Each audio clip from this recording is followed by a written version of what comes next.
gente, vamos lá então, né? Eu vou revisar a nossa última aula a partir dos fundamentos teóricos do restauro para a gente chegar então nos principais teóricos da restauração e em seguida para que a gente possa partir para o inventário de uma arquitetura, né? Como combinado em sala de aula, onde vocês vão então desenvolver todo um levantamento de uma arquitetura com o mapa de danos, com todo o registro para a gente poder simular aí a prospecção do ICMS cultural, ok? Vamos lá então. Começando pelos fundamentos do restauro e entendendo qual que é o objetivo e o que é o restauro, né?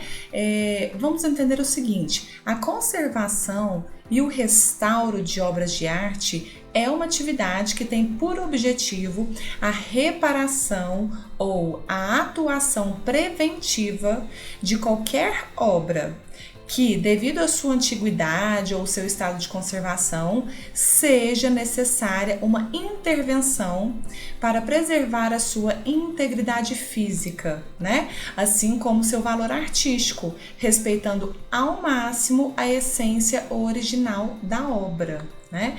A restauração, no termo latino restauratione, é um conjunto de atividades que visam restabelecer danos decorrentes do tempo em um bem imóvel ou em um bem móvel.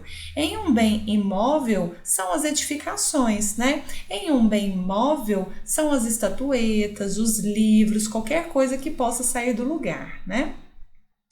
Um importante teórico da restauração foi o Viollet-le-Duc, né, que foi o primeiro teórico a estabelecer alguns critérios de restauro, né? O Viollet-le-Duc, ele é um arquiteto francês que elaborou os primeiros conceitos de restauração no século XIX, que foi quando então começaram a surgir documentos prescritivos sobre as técnicas de restauração.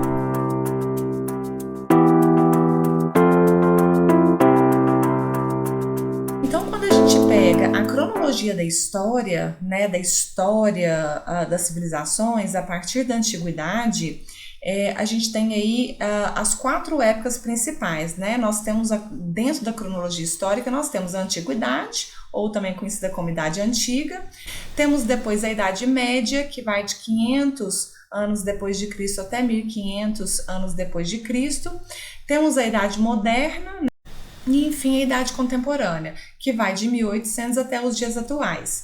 Só para a gente entender como que se dava a preocupação do restauro em cada uma dessas épocas. A preocupação com a preservação de bens surgiu ainda na Antiguidade.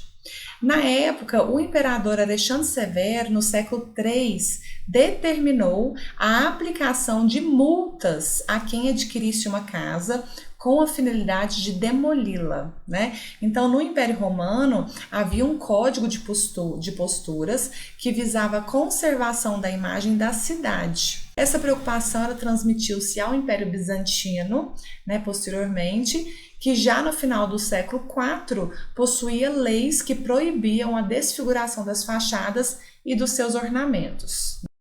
Já na Idade Média não houve uma preocupação essencial com o restauro, e aí lá na Idade Moderna foram formuladas algumas medidas de proteção em relação ao patrimônio, né, por iniciativa da Igreja, onde o objetivo, a finalidade era a conservação de documentos próprios, né, especialmente da Igreja, e também dos seus edifícios, das catedrais, dos grandes edifícios dos templos, né.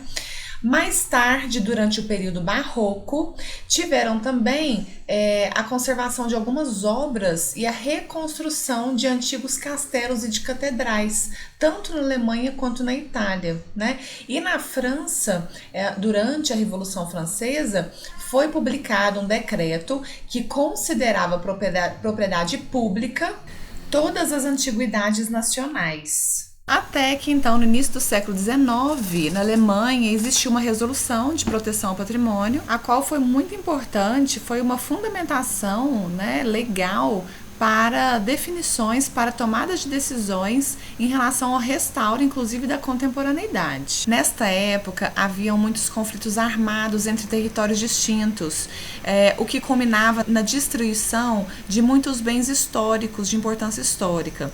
Então, no final do século XIX, 15 estados europeus se reuniram, na época em Bruxelas, na Bélgica, para poder examinar algumas medidas a fim de preservar os patrimônios históricos que estavam sendo destruídos, né? Até que o artigo 8º da declaração, que foi estabelecida neste comitê em Bruxelas, o artigo 8º dizia que todo confisco ou toda destruição de qualquer bem, né, de monumentos históricos, de obras de arte ou de ciência, deveriam ser submetidos a procedimentos legais pelas autoridades competentes. Ou seja, a partir daí, qualquer modificação em bens históricos só poderiam acontecer com o aval das autoridades competentes. Até que 25 anos depois, em 1899, por iniciativa da Rússia, foi realizada uma nova Conferência Internacional para a Paz, que tinha por finalidade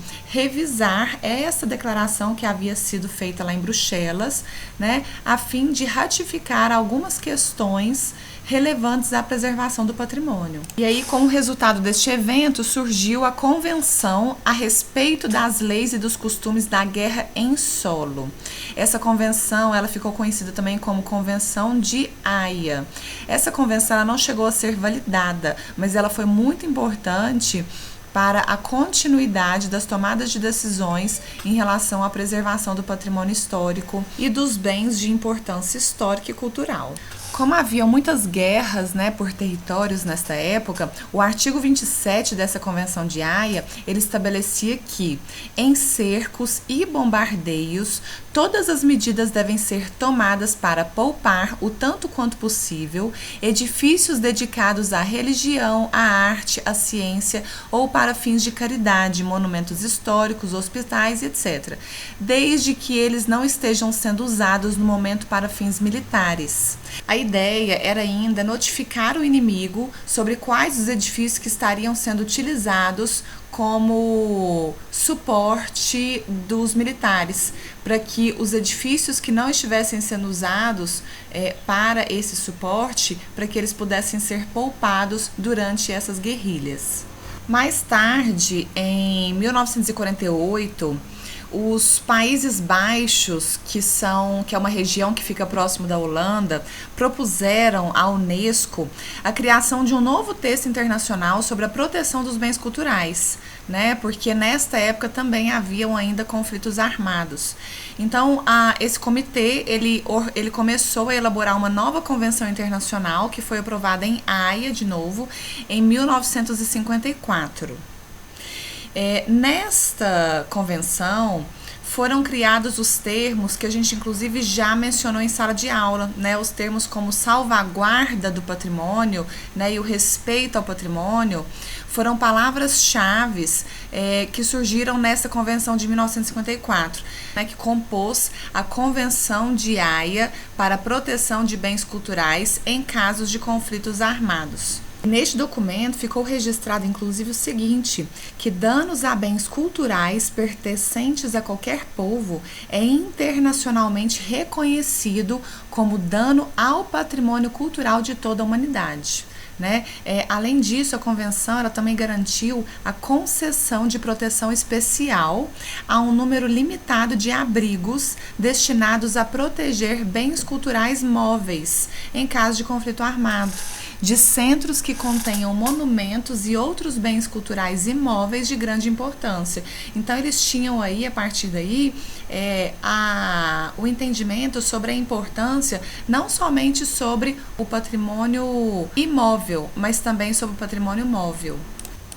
E aí, nesse mesmo ano, em 1954, o Egito ele decidiu construir uma represa, né, chamada a Represa de Assuã.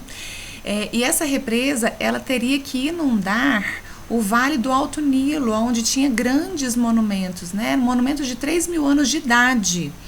E neste local era a antiga Núbia. Então, a pedido do Egito e do antigo Sudão, a Unesco ela lançou uma campanha internacional para poder proteger esses monumentos que estavam neste local, na antiga Núbia, para que esses monumentos pudessem ser preservados, né, antes da construção da represa.